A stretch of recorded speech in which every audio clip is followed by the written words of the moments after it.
Hello, fictional. Welcome to the Fiction Series X. Today we are gonna see, what if Issei bonded with the Symbiote Toxin? Part 1. If you end up liking this video, please consider subscribe, so without further ado, let's get into the video. On the rooftops of New York City, we find Cletus Cassidy, your friendly neighborhood serial killer and symbiote carrier. For him, today is arguably not the best of days for the psycho. I feel fucking sick as shit, Carnage said he felt his stomach turn. He felt a something other than just plain nausea however, it was the nausea mothers experience when pregnant. Carnage was going to give birth to a symbiote and boy, he was furious. Why does a man have to go through with this bullshit, he growled as he fell on his knees and grinding his teeth. He began rummaging through his options. He couldn't kill it straight away, he'd be too weak after giving birth. However, he couldn't wait too long either, lest it grow too strong to be killed. Carnage then began to laughing madly as an idea formed in his head. Haha. I guess I don't need to kill. I know someone who will get rid of it. Before my foolish father will be able to intervene at least. Ha ha ha ha. Carnage began to laugh maniacally before swinging off to a certain someone's special laboratory. His father however, Venom, was already on his trail to make sure nothing bad happened to his dream grandson. He webbed his way deep in the sewers until he found himself in a particularly large open area. Carnage stumbled in on his fellow villain Dr. Otto Octavius. He was busy at the moment, but his freakish mechanic tentacles weren't busy enough to notice an intruder. What are you doing here, Carnage? I am working on something, so if you wouldn't mind taking your leave I would be most satisfied. The doc said, still focused on his work. I'm not here to ask anything, I am here to order you to make something for me, quickly now. What exactly would you be ordering, Carnage? He laid down his tools and turned to face the chaotic mass of symbiote. I need something, anything, that would be able to send something like a child away, a wormhole so to speak. Why on earth would you need a wormhole to get rid of a child? That completely unfathomable, they are too weak unless this would happen to be the child of a symbiote. Am I correct in assuming so? The doc looked at him suspiciously. He lifted his body up using his extra appendages and carried himself over to Carnage and met him face to face. Yes. It's the bastard of a child that I don't want and especially don't want my father to have, so, I'm ordering you to get rid of it for me. Of course if you refuse I'll go one of two options on how I should deal with you. Option A, I kill you and eat your skull for a snack, or I'll go with option B, rip your metal limbs from your body and cripple you forever. You have a lot of nerve thinking you can order me around. What stops me from just taking you captive and experimenting on the young symbiote, the child's dearest grandfather? Venom. He would kill you if you so much touched it, so I'm feeling courteous enough to not kill you immediately. Aren't you lucky? Doc Oct grumbled something incoherent, backed away to his device before finishing his conversation with Carnage. Fine, I will help you, but it will take a few hours. I happen to be building a wormhole device right now, so aren't you lucky, Cassidy? Well, time is ticking, Doc, and it's ticking away all too fast. Carnage spoke as he began to wander the large room trying to find a place to get comfortable. Many noises came from the sewers as the doctor did his work, and Carnage passed his time talking to Cassidy as he awaited the device's completion. Every now and then he would get shifty and convulse for a moment, a signal that meant the child was on its way. Clank. The doctor dropped his tools and sighed before wiping sweat from his face and removing his goggles from his eyes. His trench coat and slacks didn't seem to be an appropriate attire for a hot day in the sewers. Are you finally done, you octopus? The symbiote asked in an annoyed tone before standing up and tilting his head at the machine before it. Yes, the device is completed, Doc said as he looked closely at his work before raising himself to see the whole thing. It was what you'd typically think a wormhole device would look like.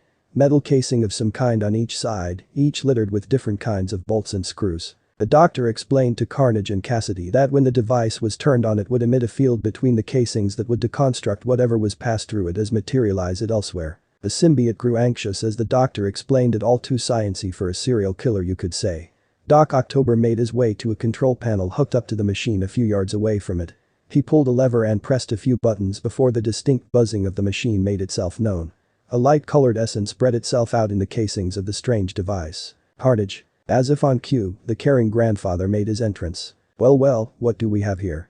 Oh, why, it's old daddy dearest Venom come to play. Haha. Venom looked as serious as a symbiote could as he made his way towards Carnage in the room, stomping every step of the way. What are you planning for this doctor to do with Toxin, Carnage? Toxin? Oh, you mean the little bastard. Seems you are already quite attached, and oh, don't worry, I'm being a responsible father and taking it for its checkup. At the abortion clinic. This is no clinic, Carnage, nor do I kill the unborn. Venom. You see before you a wormhole that leads God knows where. Carnage only came seeking a way to dispose a newly born symbiote. It would seem the poor fool couldn't kill it himself, so he sought a way to send it somewhere far far away where it couldn't come back to bite him. No matter. He's still my grandson and he will grow by my side. I will not let you send it somewhere it cannot be found. Carnage made his way to the center of the room just a bit away from the device, and Venom followed, placing himself between Carnage and the device. Just for safety. Carnage looked Venom in the eyes and smiled widely. Venom widened his eyes as Carnage began bubbling up and expanding. Carnage was going to explode, a common side effect of childbirth. Then I'll send you with him, fool. An explosion shook the streets of New York. A gaping hole had opened up in the middle of a street, now littered with debris and broken machinery. The police were called and your friendly neighborhood Spidey even showed up. Spider-Man leapt into the cave as the police set up a perimeter around the gaping hole. An arm was extending from the debris. Spider-Man ran over and quickly lifted the debris off the person. It was Eddie Brock and he was unconscious. The symbiote was scrambling to heal itself, though a decent amount of it was gone. Spider-Man made sure to web him up before clearing up more debris from the scene. There was a very broken, burned machine and an unconscious Doc October, with some of his metal limbs destroyed or malfunctioning, by the way they were sparking and twitching. On close inspection, Spidey noticed a bit of eroding symbiote.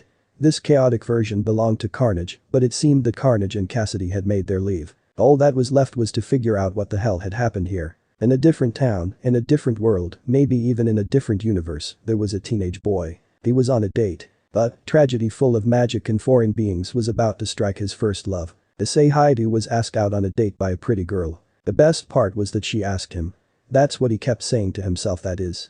His date was on Saturday, starting at 11 a.m. Oh boy, he was going to be an hour earlier just to be sure he didn't miss her. When he saw her he couldn't believe that a beautiful girl like her would date a pervert like him in a million years. He wondered what exactly she saw in him, though actually, he didn't know much about her himself. But he just figured he'd learn on the way. He wasn't gonna let his date down. Saturday came around and Issei was raring to go, even woke up before his alarm clock. He put on his nicest clothes for it to make the best impression he could nail. He combed his hair and brushed his teeth 4 times longer plus a few extra, so that he wouldn't only to look nice, but have nice breath as well.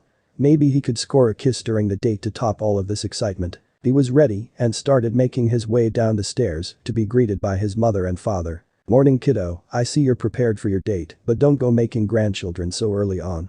We're not old enough to be grandparents at our age, son. Dad.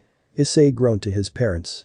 I'll use protection if I even get that far, Issei mumbled the last bit to himself. Issei, the first date is not for sex.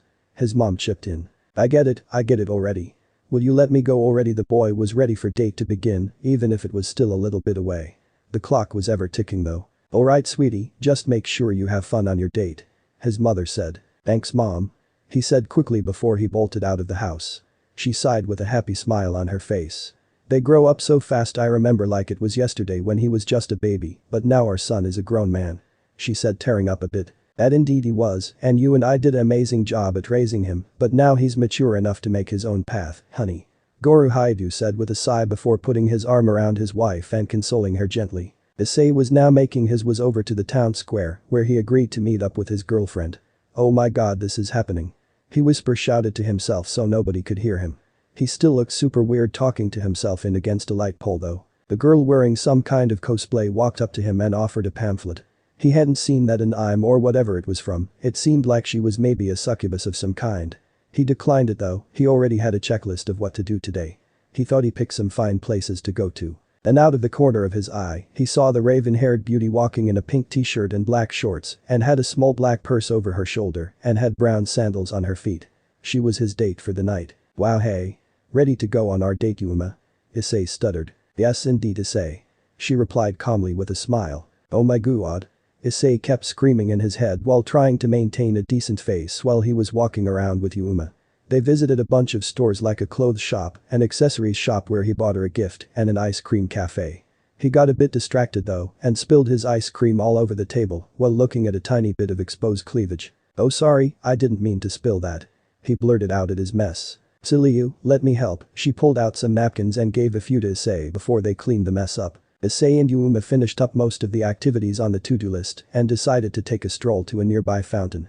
It was dusk now, and the sky was turning a pretty orange, mixed in with some shades of red and yellow, and the sun sparked off the water in the fountain. Look Yuma, I'm sorry if I ruined our date. I'll understand if you don't want to date me anymore. Issei said as he looked down. It's fine Issei. I had a wonderful time today. I just have one question for you before this date ends, is that okay? She asked him as he picked his head back up to look at her. What is it? He responded with a smile coming back to his face. Will you die for me? She said, as if it was an order in a question form. Her smile was gone and she was in front of him, now between him and the fountain. He asked. He's had bad hearing before, but he never thought he would misinterpret something that construed. I'm sorry, but could you say that again, please? Oh, I just asked if you would die for me. Right here, right now. As in drop dead. She said. Yuma's clothes then shredded off and gave Issei the beautiful sight of her naked breasts, and then two black angel-like wings spouted from her back before leather straps began to wrap themselves around her. She looked as if she got slightly older too. Perhaps Issei had just witnessed the real magical girl transformation. It was better than it was on any anime he had ever watched, mostly because the boobs were real and right in front of him. She formed a kind of spear of light in her hands. Maybe this woman was really an angel. She then aimed the light spear at Issei and threw it at his stomach. It happened too fast for him to realize that anything was happening at all. Why? Issei said as he fell on his back.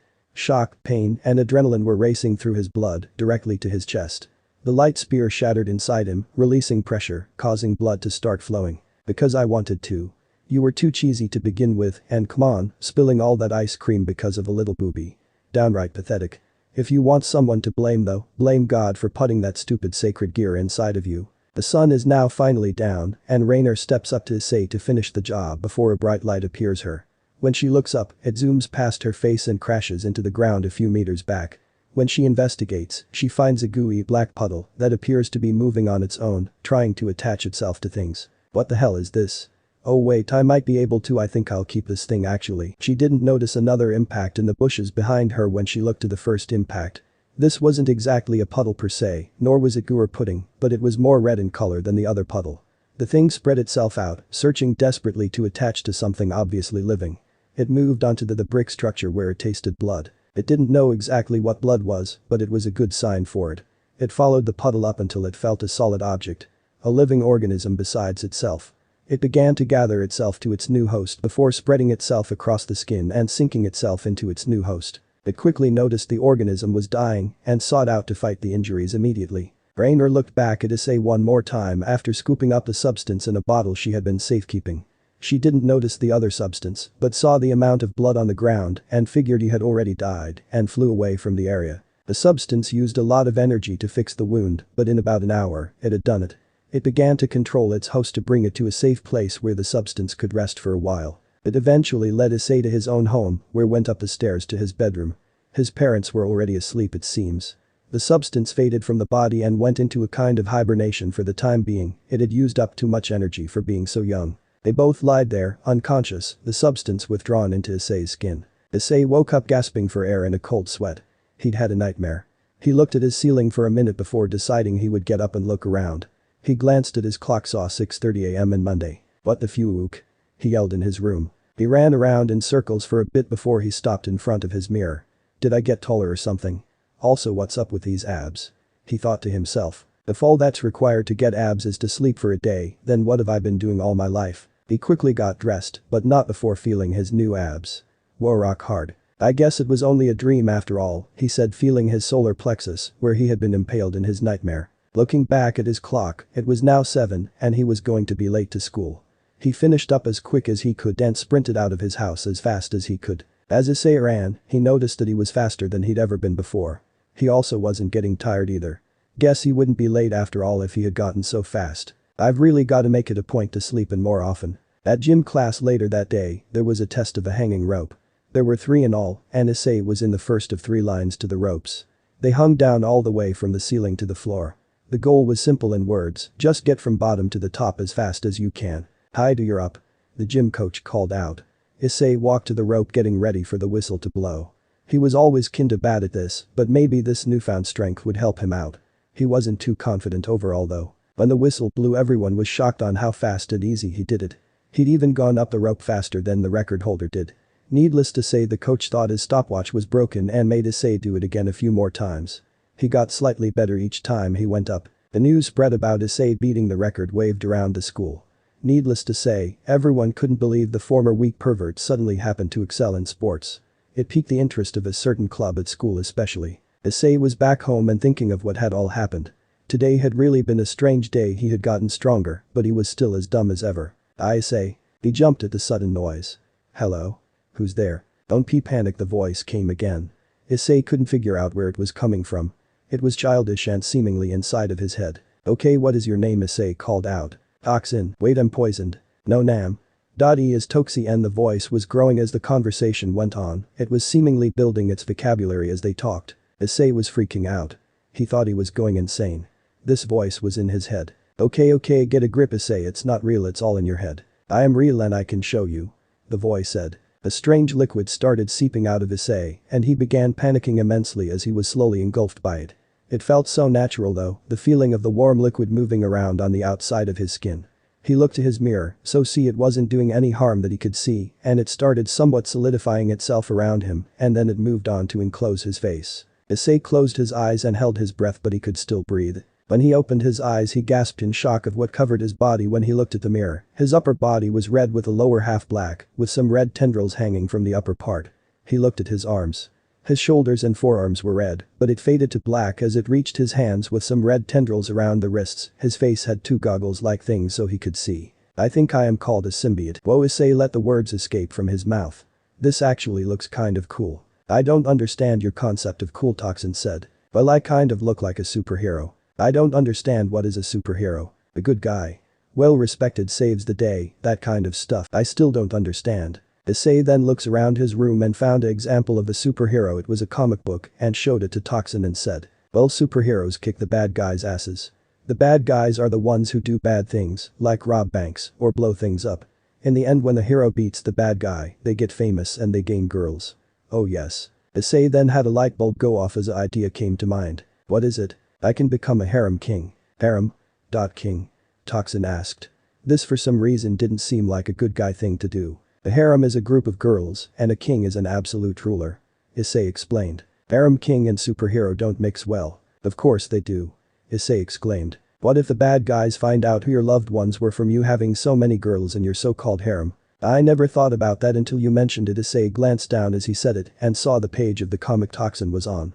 It showed the masked crusader in his darkest hour. Tragedy had struck and his loved ones were taken away from him forever. This was the last issue of the comic. In the end he killed the villain, but not because it was his responsibility, but for revenge. Listen, Toxin.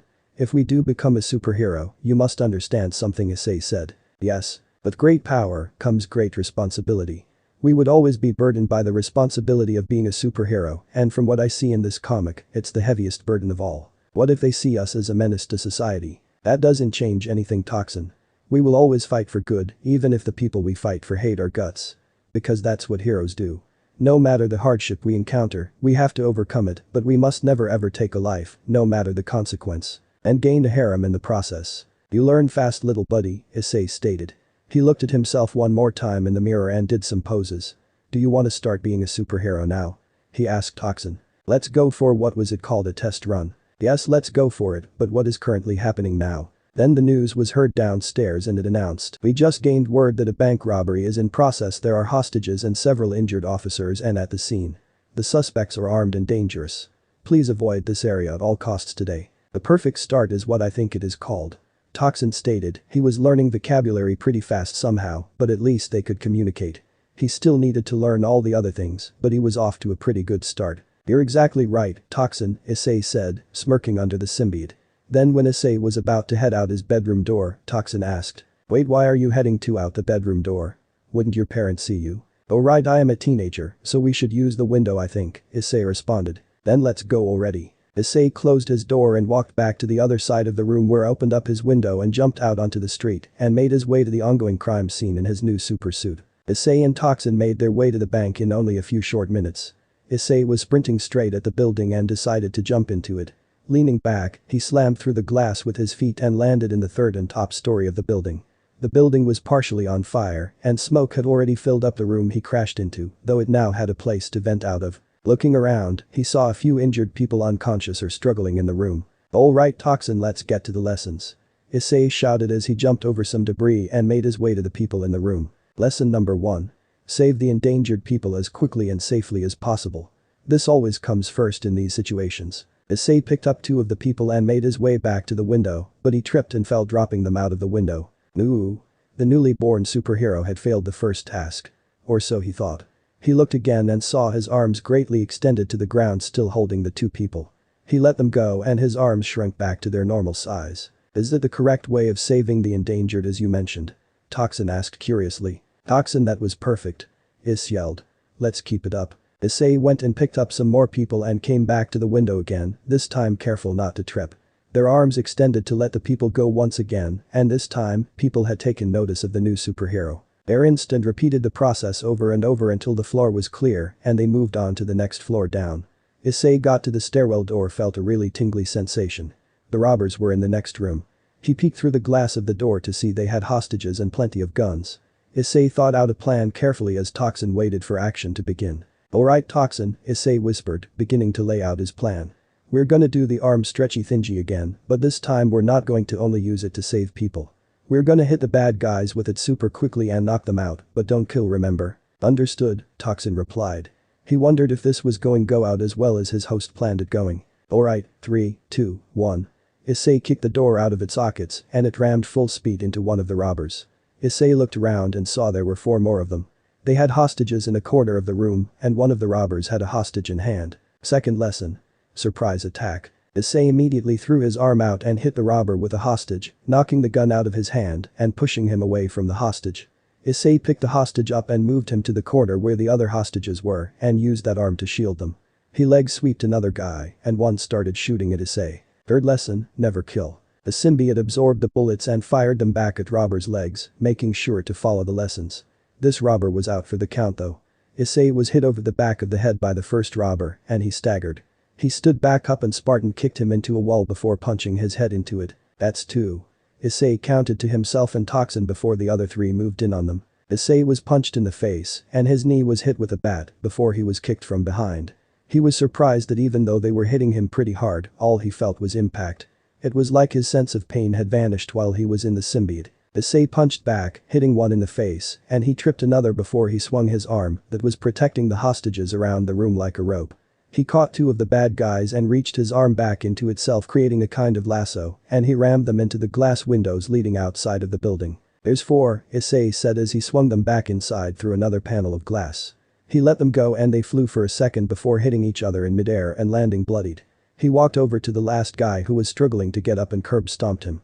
That was the last one, and this one wouldn't be eating any solid food for a long time. That's it then, huh, Issei sighed. This was very dramatic for a start as a superhero, especially for Issei. He'd never been in a real fight before, but it's not like he was never beat on though. The kendo club girls beat his ass all the time when they caught him peeping. Issei walked over to the hostages. He could tell they were terrified, especially of him. Fourth lesson, always protect the hostages. Don't worry. You guys are safe now.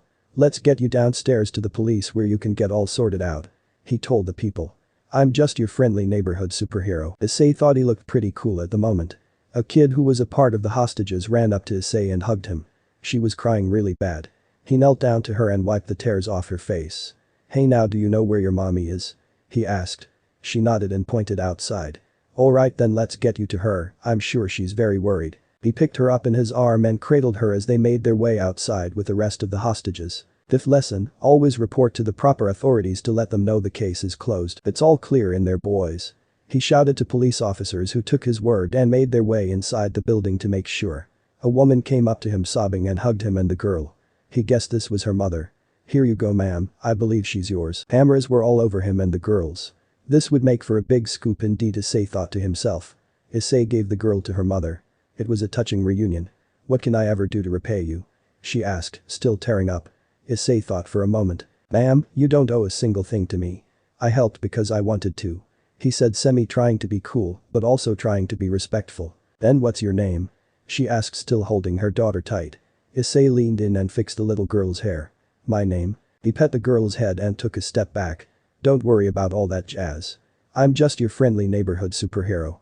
But if you do need a name, then Issei thought for a moment. Call me Toxin, then. The news spread like wildfire of the hero named Toxin who saved the people at the bank. There was tons of gossip about who exactly Toxin was, and at school people were making theories on who exactly could be Toxin. Hell, he could even be a student at the school they went to. But there weren't exactly too many males to base things off of, so the search fell short. Currently Issei was in math class, and while some students were writing down notes Issei was drawing a picture of Toxin's suit in his notebook. Now class, does anyone have an answer for the question on the board? How about you, Mr. Hyoudou? Issei glanced up to see an equation he hadn't seen before. Issei let out. It's 4326. Issei. Toxin spoke to Issei mentality since he wasn't paying attention. Toxin learned these kinds of things quite quickly, much to Issei's surprise. Toxin was heavily interested in superheroes still. It's 4326, is that right? Correct, Mr. Hyoudou, you're quite lucky that you answered correctly or I would have sent you double the homework. Thank you, Toxin, he thought back. Next was Whole Foods, where Issei and class were making a chocolate cake. However, Issei had a guilty look on his face because, well, Toxin ate all the chocolate while no one was looking. Issei found out that Toxin had a sweet tooth and Toxin begged Issei if he could eat some. Issei made the mistake of saying it was fine and to only take a little. However, Toxin ate all of the chocolate chips. Now class, all we need is chocolate. What on earth? Who here stole all the chocolate? At a certain club room in an old building, Ria's Gremory was doing an investigation. On what exactly? Issei Hyoudou being able to walk around even though he had been murdered in cold blood by the fallen angels. A large bloodstain in front of the fountain proved it. When prodded with magic, it led right to boy. She had a hunch he had a sacred gear and that it might have saved him that night, but he had been showing explicit strength ever since the incident. She needed to talk with him but wasn't quite sure on how to get him to come. She finally landed on that she'd send one or more of her servants to talk to Issei and bring him back to the club room. Kaneko Taoju and Yuta Kiba weren't expecting this, nor were they expecting what they'd walk in on in the classroom Issei was in. God damn it, Issei. How'd you get so strong? Mitsuda and Motohama yelled in unison. Issei had beaten the both of them at arm wrestling in an instant. I use both hands to pleasure myself, of course. Issei responded as if it were courageous to do what he said. I have only honor in my abilities, Issei said with a smirk. Look at them with his arms crossed. Oh my. Mitsuda yelled when he turned his head away from Issei. What? Am I too glorious? Issei continued his egotistical rant on the two. No, Issei. Using both hands is pretty weird. Look at the door, Motohama said, disgusted by Issei. Issei turned his head to see an expressionless Kaneko and a weirded out Kiba. Why are they here?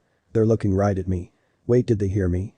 Issei shouted in his mind. Issei, they have intent directed at you, it's making me feel all wiggly, Toxin informed Issei. Kiba walked up to the trio and smiled at Issei, though still obviously grossed out by what he had said. I'm here to talk to you about joining our club, you see. Is there anywhere else we could talk about this? Issei asked since Motohama and Mitsuda had hung their jaws in shock. Everyone in the school knew the knockout babes in this school were all in the occult research club and Issei had just been asked to join in front of them. Sure, if you would like you can come to our clubhouse, or would you like somewhere else? Kiba responded. No, that would be fine I guess, Issei said back. He was starting to feel wiggly himself with M&M staring daggers into him. He got up and followed Kiba out of the room. As he left he heard the two talk about Kaneko. B67W57H 73 centimeters on the dot. Motohama said. Wow, really? Mitsuda replied. Those were the last things they said before Kaneko beat the absolute crap out of them. The walk to the orc was relatively quiet. Toxin did ask a few things on the way though. Issei, how does Glasses know the sizes of the small girl? Don't even ask me that, I don't want to know myself. Issei, who is the president of this club, Toxin asked another question. Chick named Ria's Gremory redeed, pretty blue eyes. Big boobies, fine waist, Issei told the symbiote. Toxin imagined something entirely different from what Issei said, but he would see for himself in a few minutes. As they entered they were greeted by the vice president Akeno Himejima. Another pretty lady with a big bust and fine hips. Come this way please. Ria's is in the shower currently, so it may take a minute, Akeno told Issei. Issei was just taking in the place at the moment. It seemed big for only one club to use. Maybe they only have all of it because no other club wanted to be in here. Oh okay then, I have a whole lot of time on my hands, so it's whatever I guess. Issei was busy looking at all the paintings and unique lighting to notice that Akeno had stopped. He walked into a door and made a few weird noises and freaked out slightly. Great first impression. Allow me to open the door first, silly, Akeno giggled. Issei blushed and continued following her after she opened the door. It opened up to the meeting room. It had a desk at the edge of the room and a few sofas surrounding a wooden table in the middle of the room. Akeno left, along with Kiba and Kaneko and Issei waiting on a couch for several minutes before Ria showed herself wearing nothing but a towel around her waist, and Toxin commented by saying, does she greet everyone with no clothes on? Toxin, shut up. Just look at her. She's the most gorgeous girl on campus, a guy like me doesn't have a shot at her. Oh man, just look at her pretty boobs, I can't believe I get to witness such a beautiful thing. Wait just a second. I thought you said wanted to get girls for your harem, so why not include her? Toxin suggested. Toxin, I love you, Issei blurted out loud. Riaz looked at him weird as she was getting dressed. She figured he wouldn't be able to resist looking, but what's this about that superhero? Sorry, she smiled, I'm not the superhero that was at that bank. Riaz looked at Issei and saw he immediately grew red, as if he just now realized what he was seeing was real. He started waving his hands around sporadically. I am sorry, I didn't mean that. Issei raised his voice in embarrassment while in Issei's head, Toxin was laughing hard. No worries, I have a few questions for you before you can join the club. Riaz had finished getting dressed and had seated herself in the desk. She placed her forearms on the table and leaned in and had her hands clasped in front of her. To Issei she was in the Gendo pose. Issei, first things first. Riaz started. Do you believe in the supernatural? Well, considering the fact that a masked crusader saved the day not recently, I would say I would, yes. Issei said back to her. Well, I suppose I would too if that happened. She lowered her voice in response to his answer. You seem somewhat fixated on Toxin. What do you think about him? She asked another question and closed her eyes for a moment. I believe he is very cool. I would like to meet him one day because he is my role model, and I love everything about him because he is so sleek and handsome, and oh my gosh, Toxin said out loud immediately in response to her. Issei gripped the side of the sofa and his face overheated. Toxin had ruined him. There goes him getting into the orc. He looked over to Riaz, who was smirking and obviously holding in laughter. She thought it was funny because it seemed like Issei didn't even mean to say it, though it sounded kind of off. Just kidding, I do think he is pretty cool though, for rescuing all of those people, Issei said, hoping to regain some respect. Meanwhile Issei was screaming his head, don't find out. Don't find out. Toxin was laughing even harder than before. Do you have a crush on this superhero? This made Toxin laugh so hard that Issei could feel tears coming out of his eyes. He quickly wiped them away. I absolutely do not love Toxin, and he's never getting any chocolate again, Issei said to Riaz. This further confused her. It was as if he wasn't actually talking to her. Toxin began screaming in Issei's head and Issei smirked. No. I'm sorry, I won't do it again. Issei folded his arms and remained true to his statement. Nope. No take-backs, Issei told Toxin in his head. No. Toxin kept yelling. Wait. You better get me chocolate or I'll put out the suit right now, Toxin threatened. You wouldn't, Issei started. Symbiote began to move around and flow on his back. I give, you get chocolate. Issei gave in to the pressure. Toxin was getting too good. Chocolate? Why did you mention chocolate? Issei looked over to Riaz, who looked startled. Shit. He must have said some of that out loud. Riaz still couldn't get a grip on Issei. It was like he wasn't even paying attention to her. Next question then, Issei, Riaz said, slightly faltering from Issei being so strange. She got Issei's full attention though. Do you know what sacred gears are? She asked. Not a clue. Sounds neat though, Issei answered truthfully. There's a thing in your subconscious called a sacred gear, I think, Toxin told Issei. That's strange, it hasn't said anything to me yet, Issei thought. Are you serious? Riaz asked. She seemed shocked again to Issei. How could you possibly survive being impaled by that fallen angel without any kind of sacred gear? She yelled. Wait, is she talking about me or the other guy in your mind? Toxin asked. I think she's referring to the other one. It must hold some kind of power, I guess, but what does she mean survive getting impaled? I was never impaled, I think, except in that nightmare I had. I still remember it so vividly. I'm sorry, I don't remember being impaled at all. Issei let out truthfully. Riaz got annoyed and put a folder on the table and said, this says that large amounts of your blood was found on the cold hard bricks in front of the fountain. That fallen angel stabbed you, I know it. Uma Raynor, whatever her name was, she speared you through the chest. Uma? I thought she was just a dream. Issei stood up and shouted. Calm down, Issei, you're causing a scene. Kuoh walked into the room to make sure everything was okay. No, Uma isn't real. I couldn't find a trace of her anywhere. Nobody remembered her. The photos I thought we took all disappeared. Issei continued to shout, ignoring Toxin. Issei, calm down. Uma was real, and she almost killed you. I want to know how you survived. Riaz started raising her voice in response to him. I don't remember how I survived.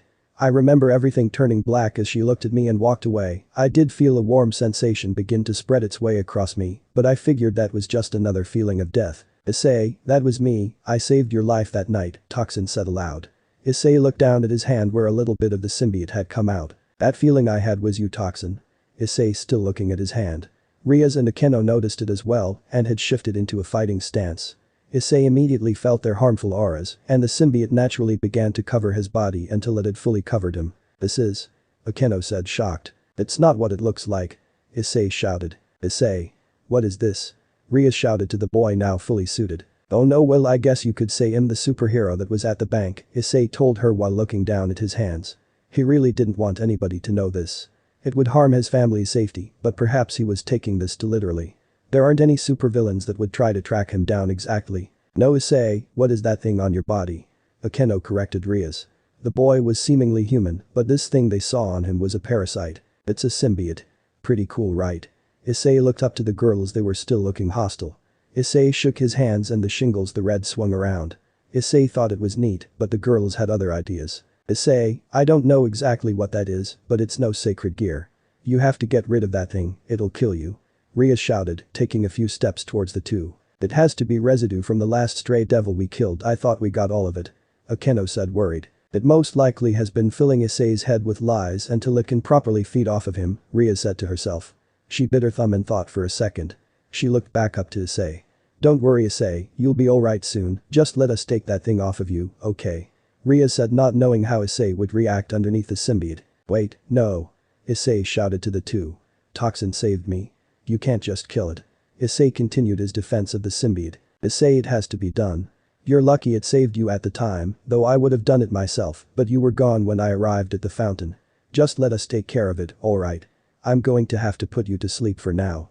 Rias got close to Toxin and he suddenly began reacting. His senses were tingling all over and he didn't understand the situation fully, but he would take the necessary action in the moment. I don't care if you are harem potential, you will not harm us. Toxin's eyes extended and curved to gain a sharp point to the end of the both of them. His eyelids grew dark. The mouth of the suit split open to reveal razor-sharp fangs, and Toxin was snarling at the girls. Issei. What on earth? Rias yelled to Issei in confusion. Issei had no control anymore, however. Toxin would do whatever it took to protect his host because he wasn't sure he could bond to another host to survive. He was going to make sure he wouldn't have to find out. Toxin glanced back between the two girls, waving his long tongue around. The tone of the room had become very suspenseful. The girls had become anxious as to what might happen if they made a move, as they weren't quite sure what he could fully do yet. They only had knowledge of what he had done at the bank and he had come out of that unscathed. Besides that, he looked downright freaky. Toxin was thinking of ways to make sure Issei didn't get harmed. He was considering things from fighting everyone to just jumping out the window and running for it. The latter would warrant him to harm in the future and the first would harm him now. Besides, there might be more of them along the way. But if Issei was bound to get hurt, it's best now rather than later, since Toxin could heal his fatal wounds anyway. Toxin began moving in an instant after his decision. Akeno put her hands up and started conjuring something. Seeing this, he shot out his arm to Akeno, pinning her to the wall and encasing her in a symbiote webbing, stopping her in her tracks before recalling his arm. He turned and rushed towards Rias and was immediately engulfed in a black flame. It hurts, Toxin said as he stopped to analyze the burning flame eating at his body. He was hurt by fire, it seems. However, it wasn't near enough to actually stop Toxin. He shot again at the now terrified girl, grabbed her, and threw her through the wall and outside onto the dirt field next to the main school building. Kiba and Kaneko rushed in the room to see the scene. Kiba drew his sword, and Kaneko put up her fists at the monster in the center of the room. Toxin tilted head over to see who had come. More nuisances from the club. He turned and jumped over to the field to Rias. The two followed him to see their master dirtied on the ground. She was trying to get up as she saw Toxin walking towards her. Toxin grabbed her throat and held her above him. This display of Rias scratching, grabbing, and kicking at Toxin while he held her up struck a certain chord of fear into Kiba and Kaneko. She was completely shut down by the thing that it encased Issei. You and your club will not follow us if you know what's good for your well-being. You will stay away from us and our home, or we'll consume all of your bones and leave behind the remaining flesh for your unfortunate families to weep over. You're just a monster. Rias spit in his face, her face started to turn red from her lack of oxygen. Toxin didn't bother letting her say anything else and chikeslammed her into the ground.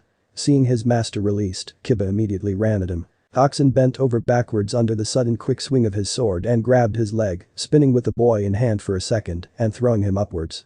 Kaneko got to Toxin as he released Kiba and punched the symbiote at her max power. It didn't budge an inch. In fact, it leaned in and smiled. Ow. My turn, Toxin reared up slightly, enlarging his hand to the size of her skull. Kaneko's expression changed from a certain hopefulness to terrified. The symbiote slammed his clenched fist into her petrified face and sent her straight back to the old school building where she came from. He shrunk his fist back to normal size, seeing the girl going a good distance. But the thud, Kiba came crashing down back behind him on top of Rias. Toxin looked around. All of the orc had been incapacitated. It seemed everybody else left since they had gone to the orc. He noticed a gaze coming from the main building though. It didn't pose a threat for the time being, for it just continued watching. The symbiote shot a web to the building and began to swing itself and the boy inside him out of the area. Issei was conscious through the whole experience and regained some control of himself on the way home. He wondered why Toxin would do such a thing. If he could have just explained his situation, they surely would have understood. "You were in danger, weren't you?" Toxin said. "Not any real danger it seems, since I have you," Issei retorted.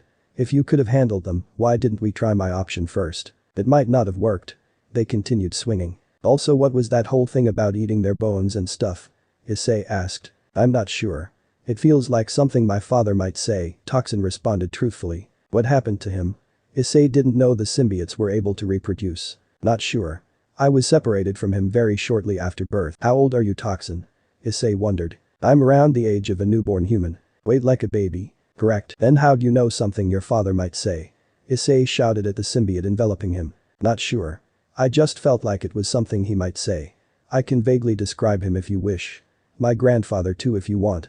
Toxin told the boy he was enveloping. "Please let me know all the info about your family, if you would." Issei wondered what they would be like.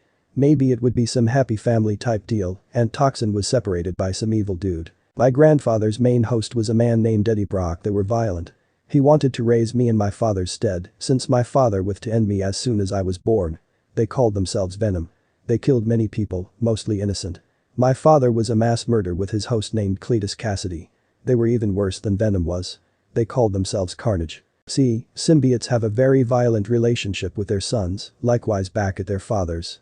But I don't really care for that. What caused your grandfather Venom to be violent?" His former host was a man named Peter Parker, who got rid of him and bonded with Eddie, who also wanted revenge against him. "Wait second, how do you even know so much for being so young?"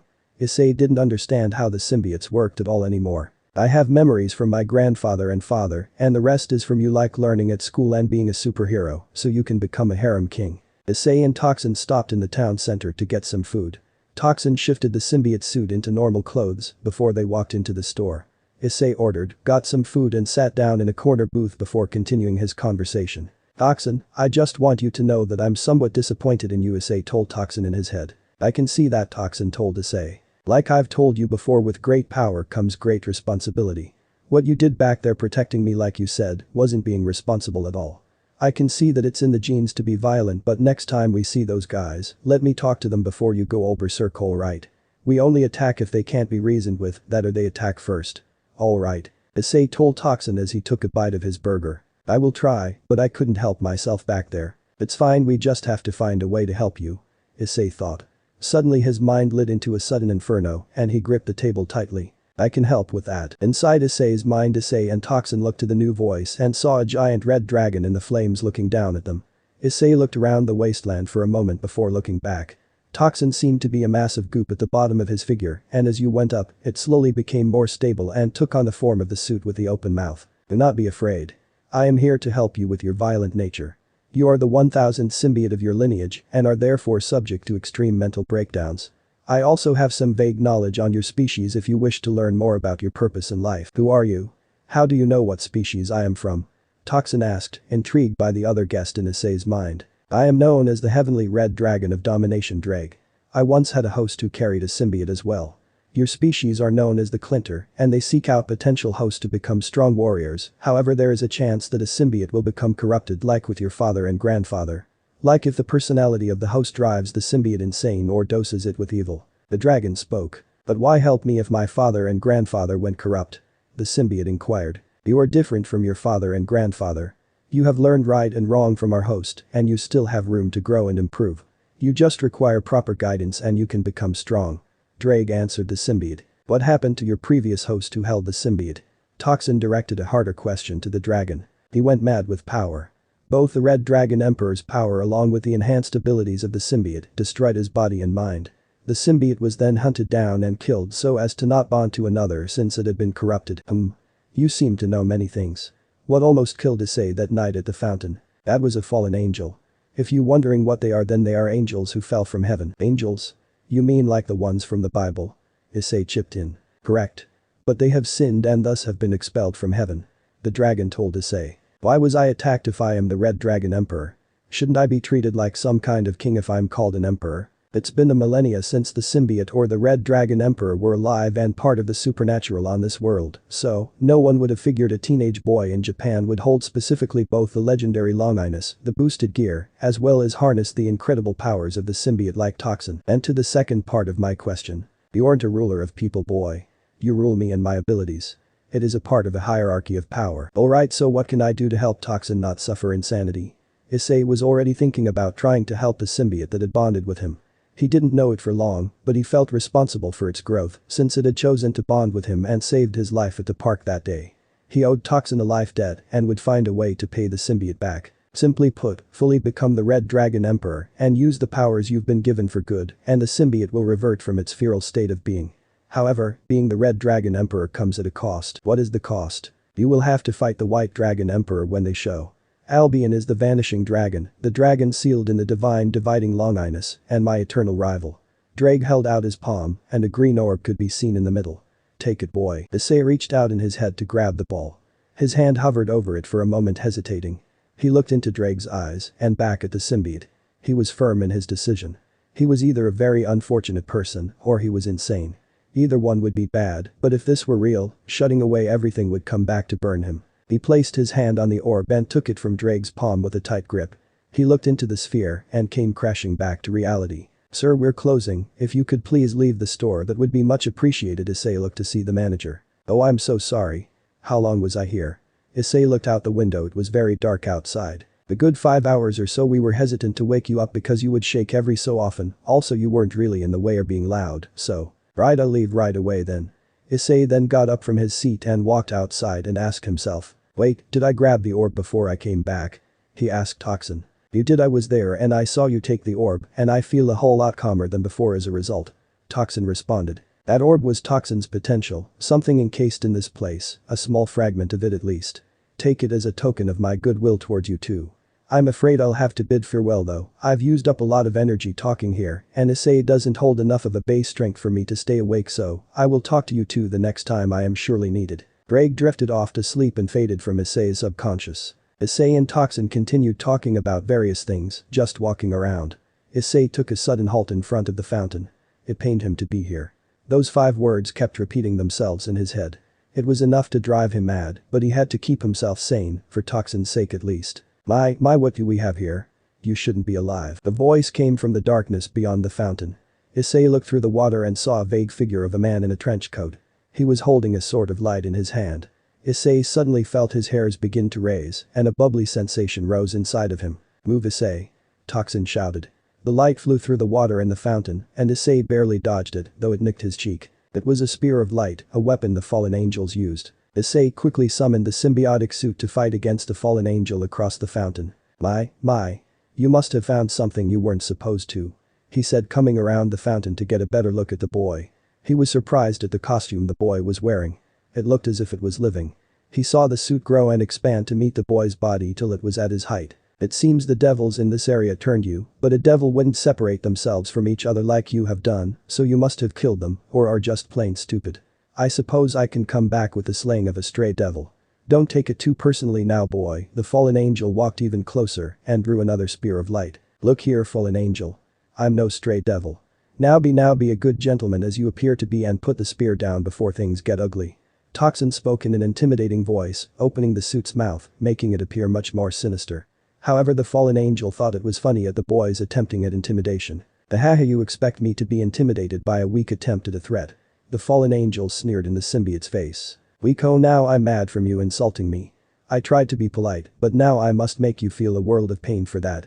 Issei's personality pushed through the symbiote. They cracked their knuckles, now ready to give this fallen angel the beatdown of the century. Bring it on then. The fallen angel continued chuckling. The pair put their left arm up and it started glowing. After it faded there was a crimson-red gauntlet with a green gem. A loud voice was heard from the gauntlet. Boost. Ah. So this is the boosted gear. Issei shouted inside the suit. He certainly felt a boost of energy. Toxin felt energy as well, even felt himself grew a bit from it. This new appearance slightly intimidated the fallen angel. Were they playing with him? Don't get distracted. The fallen angel flew back and upwards and began to chuck many spears at Toxin. Toxin looked up and easily dodged each one of the spears thrown at him. Toxin began chuckling himself, as this level of power was now child's play. Except he was a child, so maybe preborn play. Perhaps fetus play. Stick to child's play, Toxin, stick to child's play. Issei said, somewhat disturbed by Toxin's line of thought. He really was a baby to not understand the immorality of what he had thought. The fallen angel kept throwing the light spears until he became somewhat tired. He landed in front of the superhero and began using the spear up close. He poked and pierced the air around Toxin, but this really was too easy. The fallen angel was getting extremely mad at the pair, mostly because they weren't fighting back. "Fight me, coward," he roared at his opponent. "I'm sorry, I'm a bit new to this, so I think I'll continue getting a bit more dodging practice in, thanks for the help," Issei joked. The fallen angel grew furious and started stabbing even more furiously, though still to no avail. A sudden smirk grew on his face, and he jumped backwards. He threw the spear he was holding, but it was obviously not going to hit Toxin and Issei. Why would he throw something so poor after being so accurate? Issei thought. He came to a sudden realization. He jumped in front of the light spear, and it impaled him, stopping halfway. Toxin looked backward and saw Kaneko in the trees running away. It seemed she had disobeyed. The fallen angel had taken it too far this time though. "Run!" Issei and Toxin shouted extremely loudly to the fleeing girl. The fallen angel began laughing maniacally. "You fool. Protecting some random girl. Oh, what a gentleman." Toxin and Issei were mad now. They pulled the spear out of where it came from, and he was pissed. The spot where he had been stabbed was now beginning to heal. "Alright. No more Mr. Nice Guy. Now it's time to show you what happens when you piss off a Clinter," Toxin yelled. He darted at the fallen angel, who was now in shock that he did no damage to the boy. "What?" he shouted as Toxin tackled him on the ground and pinned him down. Toxin formed tiny spikes on his knuckles and fingers and began to beat on him. He would hit him in the face and then the body, then maybe body again, and back to the face. Issei and Toxin were ruthless against the fallen angel. He almost killed an innocent girl. Sure, she had been on an opposing side earlier in the day, but she had no role in this meeting. Issei had no reason to be mad at her. "Toxin, don't kill him, you done enough," Issei told the symbiote. They got off the bloodied fallen angel and looked at him and the spears of light he had thrown, which were now disappearing. "I know no matter the crime, they don't deserve to be murdered," Toxin responded to the boy. "Maybe we can gain some trust and some form of information from him before we turn him into the orc." "You mean, you want to know if he knows where she is, right?" Toxin asked rhetorically. Issei sighed. He wanted to find Yuma and ask why. This was insane. He still had so many questions. Issei didn't know what would happen if he went back to school tomorrow. But, on the flip side, his parents would kill him if he didn't. "Oh shit," Issei yelled. "What is it?" Toxin asked in response to Issei's sudden yelling. "I'm out past curfew. Toxin, we have to go home." "You're right. You'll be grounded if we don't run quick." Issei ran as fast as the suit could provide for him. Straight home to avoid being ground by his parents. He thought of something clever as he got home. He jumped in his window and quickly changed the suit into some of his pajamas. His parents walked in right as he got in bed. "Issei," they yelled in unison. "Oh my goodness. Why didn't you answer when we called for you?"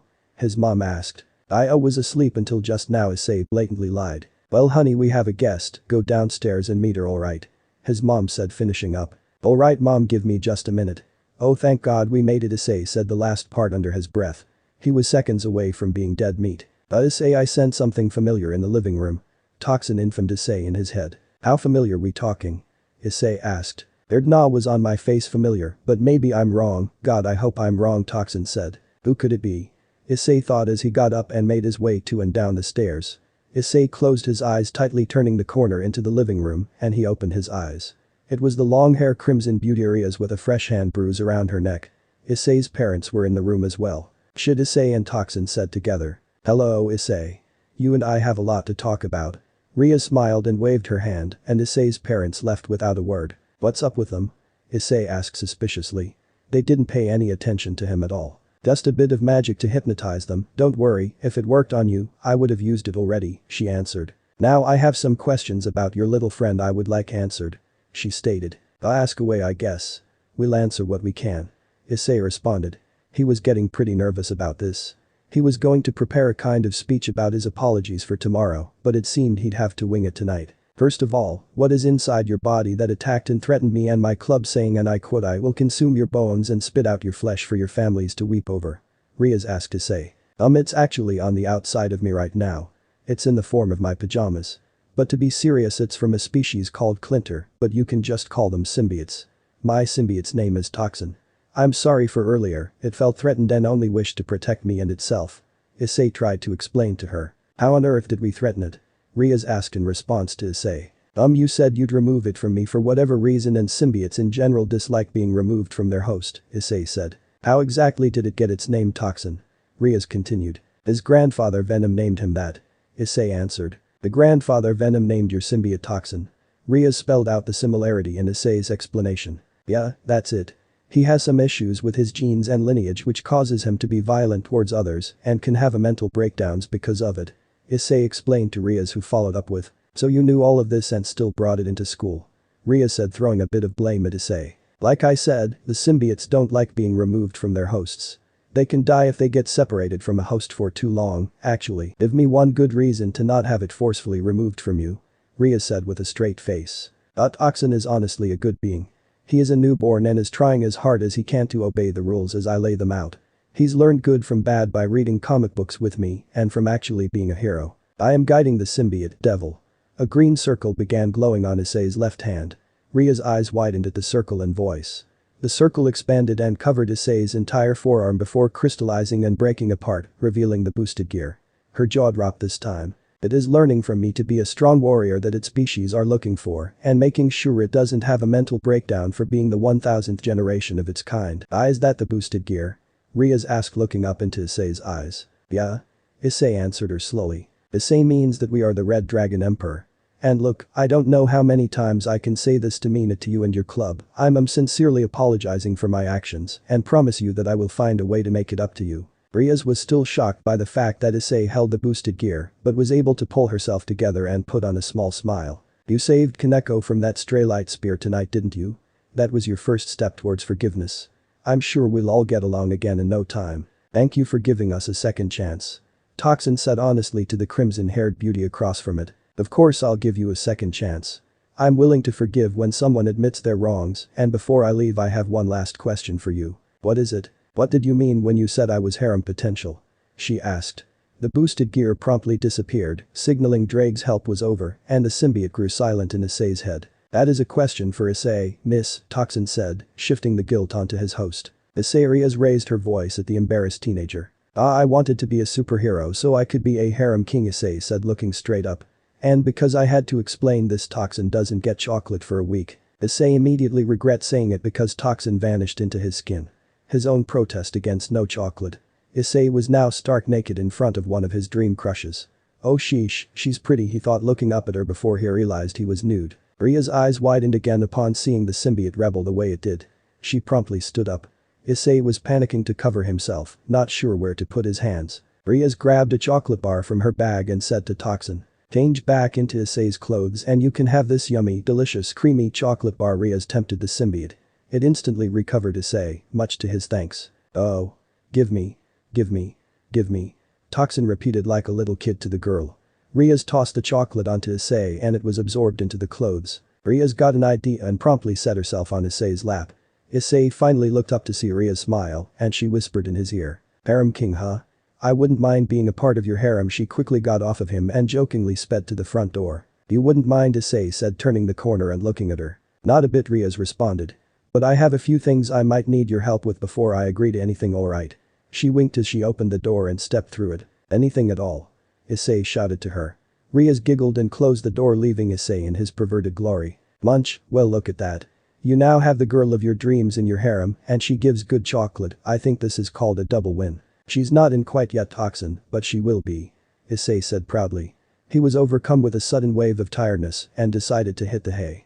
Today ended up pretty good for Issei and Toxin, though they made a series of bad decisions in the beginning. End of the part 1. So how was this story? I hope you like it. And if you like it, share this story with your friends and like the video too. And don't forget to subscribe our channel for daily awesome fanfiction. Okay, it's time for me to go. Bye bye.